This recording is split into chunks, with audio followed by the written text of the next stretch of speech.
Երևում է ավելի մոտ մեր ռեգիոնում 2 միլիոն պաղեստինցի պարզվում է պետք է դուրս գա Պաղեստինից, որովհետև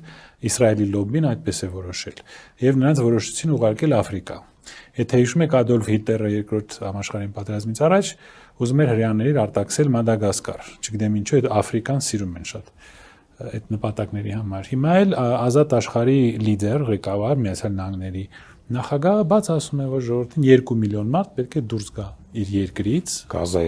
Գազայի հատվածից, ՄԱԿ-ի կողմից ճանաչված։ Արդեն մի քանի ամիս, եթե ոչ մի տարի, շարունակում է պաղեստինցիների ցեղասպանությունը, որը ֆինանսավորվում է Միացյալ Նահանգներով, այդ 900 կիլոգրամանոց ռումբերը, որ ընկնում են պաղեստինցիների գլխին, գալիս են Միացյալ Նահանգներից։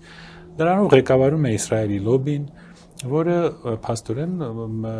գերիշխող ուժ է դառնում մեր ռեգիոնում Իսրայելը եւ